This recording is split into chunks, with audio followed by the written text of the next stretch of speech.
వివి టీవీకి వీడియో మా బుద్ధ వందనాలు. ఇది బుద్ధభూమి బౌద్ధ సాంస్కృతిక మాసపత్రిక. ఇది 10 సంవత్సరాల నుంచి ఈ పత్రిక నడుస్తున్నది. గుంటూరు మంగళగిరి నుంచి ఈ పత్రిక వస్తుంది. దీన్ని ముఖ్యంగా వాటి యొక్క చందాలని సబ్స్క్రైబ్ చేయించేటందుకు కోసం, చందాదారులను చేర్పించేటందుకు కోసం ప్రధాన ఉద్దేశంతో ఇక్కడ పెట్టాం. రెండవది ఏంటిది అంటే బుద్ధుని యొక్క సాహిత్యం ఇక్కడ ప్రజలందరి దగ్గరికి తీసుకుపోవడానికి మేము ఈ ప్రయత్నంలో భాగంగానే ఇక్కడ ఈ స్టాల్ని నిర్వహించడం జరుగుతూ ఉంది. నేను తోకల సంజీవ్, ధమ్మ ప్రచారకుని, మా మిస్సెస్ వాణి, అందుకని సంజీవ్ వాణి అనే పేరు మీద ధమ్మ ప్రచారాన్ని చేస్తూ ఉన్నాం. దీన్ని కూడా నిర్వహణ చేస్తూ ఉన్నాం. బుద్ధుని యొక్క బోధనలు ముఖ్యంగా దుఃఖానికి నివారణకు సంబంధించి మార్గం, అది అష్టాంగ మార్గం.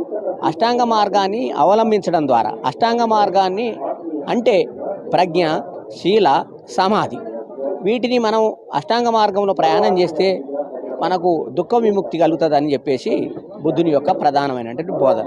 దానికి సంబంధించి ధమ్మం అంటే అదే, ఆ ధమ్మాన్ని మనం ప్రచారం చేస్తూ పోవాలి.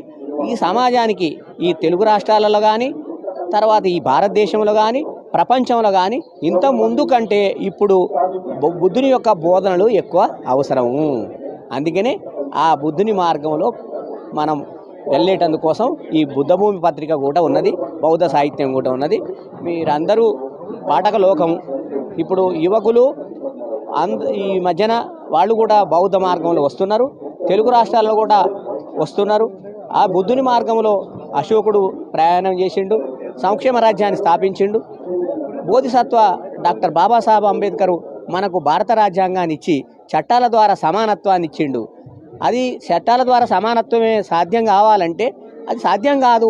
ఏం చేయాలంటే మన భావజాల రంగంలో కూడా మార్పు రావాలని చెప్పేసి బాబాసాహెబ్ భావించి ధర్మం అంటే ఏమిటి, అధర్మం అంటే ఏమిటి, సద్ధర్మం అంటే ఏమిటి అని ఒక బుద్ధ అండ్ ఈజ్ ధమ్మ, బుద్ధుడు బౌద్ధ ధమ్మాన్ని కూడా మనకు అందించాడు. అందుకనే ఈ భారత ప్రజలందరికీ, ప్రపంచ ప్రజలందరికీ ఇంతకుముందు కంటే ఇప్పుడు బుద్ధుని యొక్క బోధనలు ఎక్కువ అవసరమని భావిస్తూ దీన్ని మేము నిర్వహిస్తూ ఉన్నాం.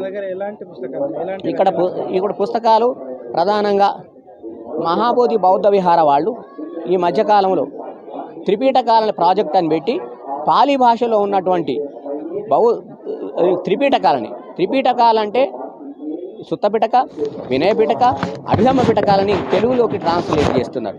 అందులో అదేవిధంగా మాంకులు అంటే బౌద్ధ భిక్షువులు ట్రాన్స్లేట్ చేస్తున్నారు.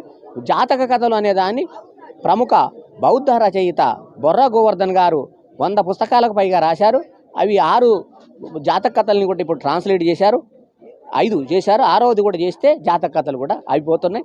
ఇక్కడ బొర్రా గోవర్ధన్ గారి రచనలు, అదేవిధంగా డి చంద్రశేఖర్ గారి రచనలు, అదే శివనాగిరెడ్డి గారి రచనలు, తీయగూర సీతారామరెడ్డి గారి రచనలు, బోధి చైతన్య గారి రచనలు, అదేవిధంగా అన్నపురెడ్డి బుద్ధఘోషుడు సంబంధించిన రచనలు, ఈ విధంగా బౌద్ధానికి సంబంధించిన పండితుల యొక్క ఈ రచనలు, బౌద్ధ పుస్తకాలు ఉన్నాయి. అదేవిధంగా బహుజన మహనీయుల యొక్క అంటే మహాత్మా జ్యోతిబా పూలే, పెరియార్, అదేవిధంగా నారాయణ గురు, అదేవిధంగా ఇతర సంబంధించినటువంటి బహుజన సాహు మహారాజ్ సంబంధించిన వారి చరిత్రతో సహా, పూలే అంబేద్కర్ల చరిత్రతో సహా, బాబాసాహెబ్ అంబేద్కర్ ఇక్కడ రచనలు ఇక్కడ అందుబాటులో ఉన్నాయి. చరిత్ర సంబంధించిన ఉన్నాయి, బహుజన సాహిత్యం ఉన్నది, అదేవిధంగా ప్రగతిశీల సాహిత్యం, ఈ సమాజాన్ని ముందుకు నడిపించేటువంటి సాహిత్యం కూడా ఇది బుద్ధ బోధనలతో పాటు అవి కూడా ఇక్కడ అందుబాటులో చేశాము. బుక్ ట్రస్ట్ పాఠకులు కొనడానికి ఆసక్తి చూస్తున్నారా లేదా ఖాళీ చూస్తున్నారా, ఎట్లా ఉంది? ఇంతకుముందు కంటే బౌద్ధాన్ని ఇప్పుడు ఆదరణ పెరిగింది తెలుగు నేల మీద. ఇంతకుముందు ఏమంటే కేవలం ఎక్కడ తవ్వినా బౌద్ధ ఆరామాలు బయటపడేది ఒకటే, క్షేత్రాలకు సంబంధించిన వాటి ఆర్కాలజీ మాత్రమే ఉండేది. ఇప్పుడు అది దాటి ఇప్పుడు వాళ్ళ యొక్క రచనలు, వాళ్ళు ఏం బోధనలు చేశారు, ఏం సంగతి అనేది సమాజంలోకి ఇలా వెళ్తా ఉన్నది. అది మనం ఆనందించదగ్గ సంతోషం.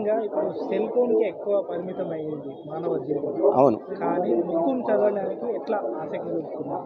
అందుకనే మీరు వీడియోల ద్వారా చూస్తే బౌద్ధంలో చెప్పే ధమ్మపదం అని ఉంటుంది, గజ్జల మల్లారెడ్డి గారు రాసింది కానీ మిగతా ధమ్మపదం కానీ మీ వీడియోలలో చాలా వస్తాయి. అదేవిధంగా బాబాసాహెబ్ అంబేద్కర్, బోధిసత్వ బాబాసాహెబ్ అంబేద్కర్ రచనలు వస్తాయి. అదేవిధంగా అనేక మంది మాంకులు, బౌద్ధ భిక్షువులు చిన్న చిన్న వీడియోల ద్వారా వాళ్ళు బుద్ధుని యొక్క బోధనల్ని వివరిస్తూ ఉన్నారు సుత్తాలని. అదేవిధంగా వాళ్ళు మెడిటేషన్ విపశ్యన సంబంధించి ఎలా చేయాలని చెప్తున్నారు. 5 నిమిషాలు, 7 నిమిషాలు, 8 నిమిషాలు, 20 నిమిషాలు, అర్ధగంట, గంట సంబంధించినటువంటి ఉపన్యాసాలు కూడా ఉన్నాయి. అంటే మీరన్నట్టుగా ఈనాటి యువత వీడియోల వైపు, సెల్ ఫోన్ వైపు, ఇంటర్నెట్ వైపుకు పోతున్నది. దాన్ని ఆపడం ఎవరి తరం కాదు.